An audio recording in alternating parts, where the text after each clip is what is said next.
Good. Congratulations, Commander. You sent those bastards packing.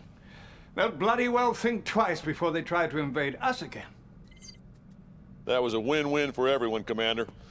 Well, not the Reds. For them, it was more of a lose-lose. It's too bad our other commanders don't have your can-do attitude. I'll tell you what, Bingham, I like this new commander. Let's send him to France so he can kick a little more commie butt. Actually, sir, I was considering that very possibility. I guess great minds do think alike. And just to show you I'm not all talk, I'm sending you our toughest, meanest covert commando. Boys, I'd like you to meet Tanya. Hello, gentlemen. Tanya's the best we have. She can kill a man 15 different ways with her bare hands, so a word of advice, don't get on her bad side. Commander, the Soviet general you beat back at Brighton Beach has retreated to the south of France. He captured Cannes and kidnapped all our brass down there. I'll take out their naval port, but you'll have to take care of the rest.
Hello there, this is part 11 of Red Alert 3, where we are in the north of France, in Cannes, for a very secretive mission involving spies.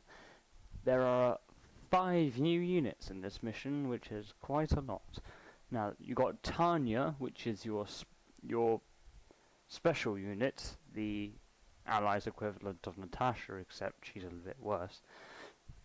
And the spy, which, as you see, doesn't really have much of a use unless you know how to use them properly,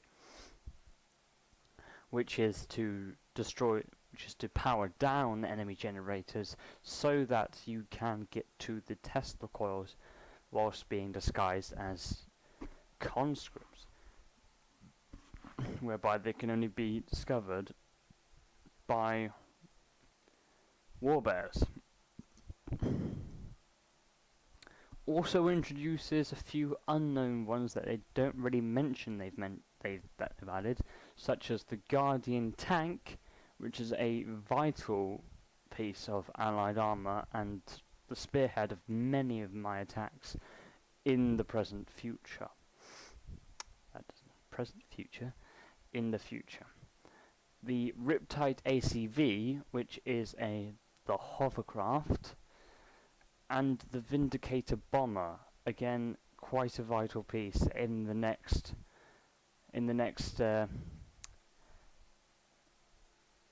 match, and indeed this game as well, because of the fact that you can do this how you want. I particularly have done it whereby I used Tanya to clear the entire base of enemy troopers.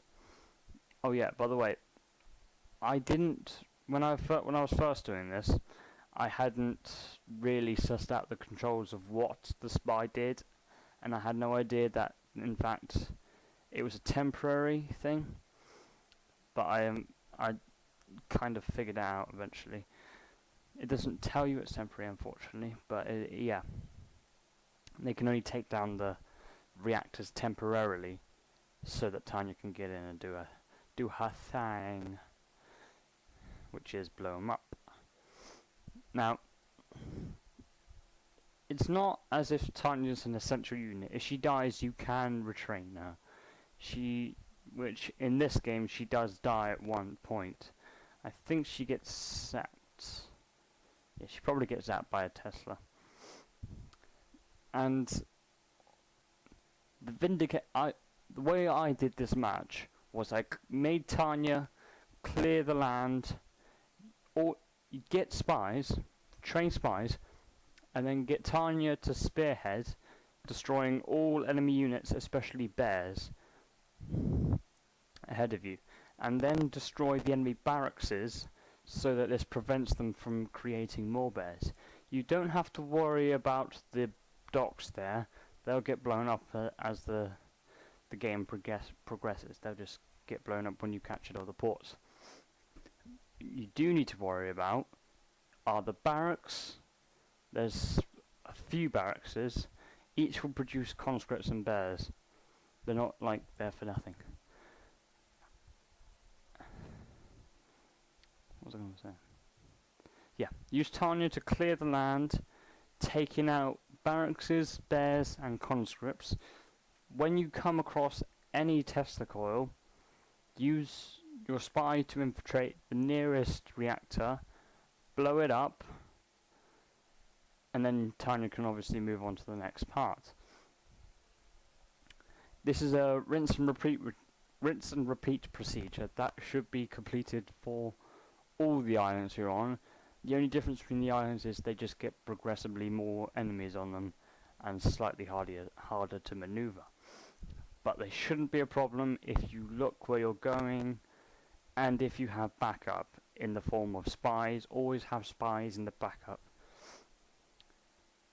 Now, once you've done these islands, which shouldn't take too long unless of course Tanya dies at one point, which unfortunately in my point she does. Once that's done, your co-commander should complete the objective of saving the Allied leaders by their own. He will do the objective of saving the Allied leaders. You don't have to worry about that. Focus your attention on the islands. The islands are where you are actually needed and you are wanted.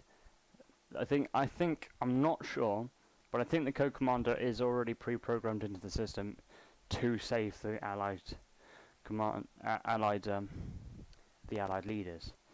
If he doesn't do it, then you may have a glitch in the system, or it isn't programmed to do it, and he hasn't managed to do it yet. I suspect it is programmed into the system.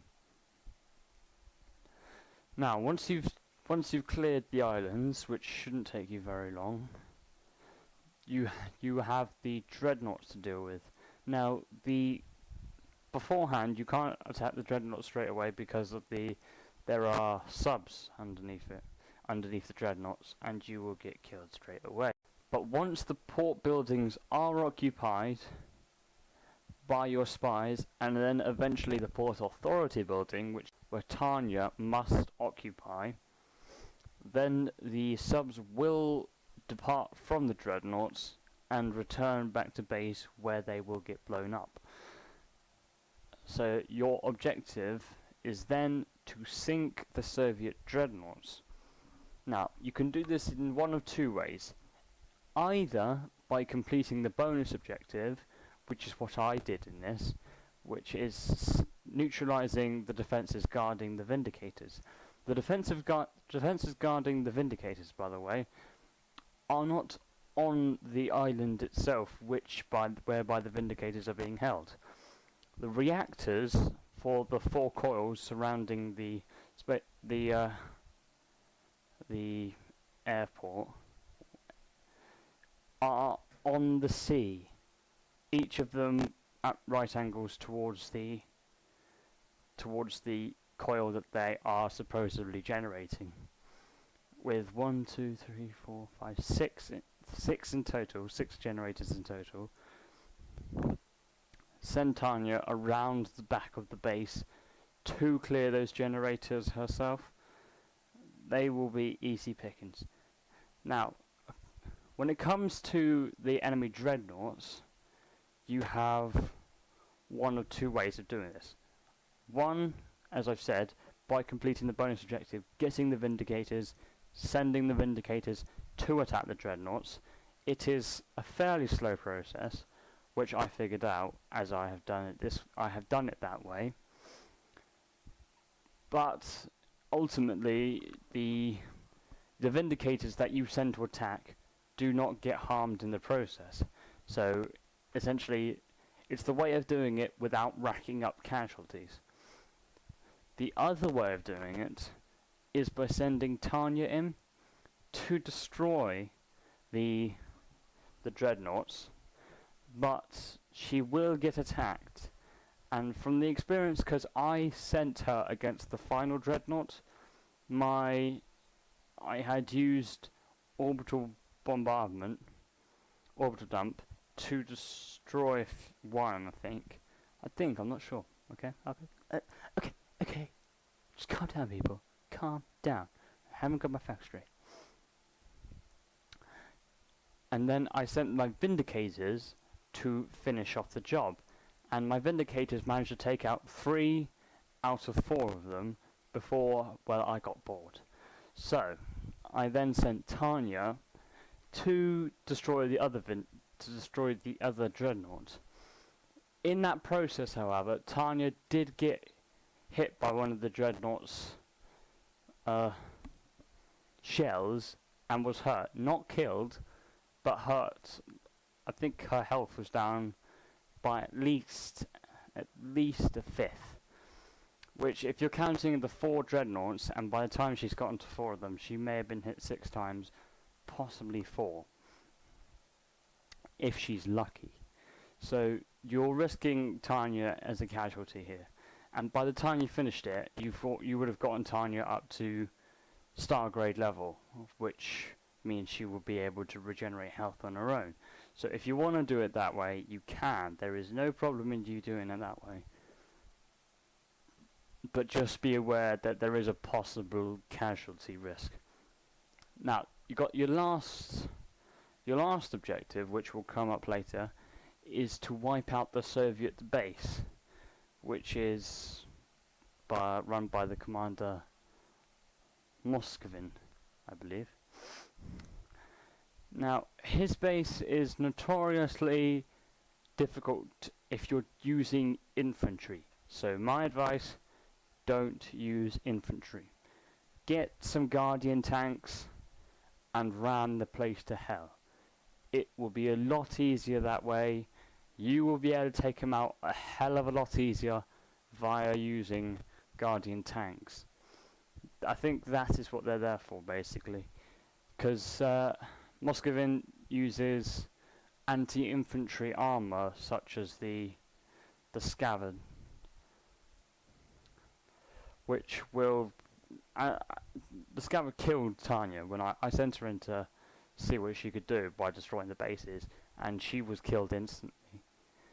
They don't send infantry, that's what I'm saying. Do not send infantry. Do you understand me, people? Don't send infantry. Send tanks. Tanks are always good. Or you can send your planes and your Vindicator bombers. But again, that's quite a long process, because they got to go back and then refuel and rearm. And your ally can do it on her own. I'm just thinking of ways that you could speed it up, which is by don't use infantry. Well, that's the strategy for this game. Now I'm going to be quiet again, and I will join you for the finishing credits. Just a little side note to show you now. I actually only use infantry in this match. I know I said use tanks, and Believe me, I mean it. I shouldn't have used infantry. But unfortunately, I did not know about Guardian tanks until later on in the game. Use tanks. Don't follow what I did. Don't use infantry. Just don't use infantry. You see why. But I used infantry, contrary to my own beliefs, and it didn't turn out well. My infantry turned up in the last minute just before my Kokomon had destroyed the entire base. Don't use infantry. Just saying.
back now, and that has been Khans. I told you, don't use infantry. If in doubt, use fucking tanks. It's just my motto for the day. Quote of the day.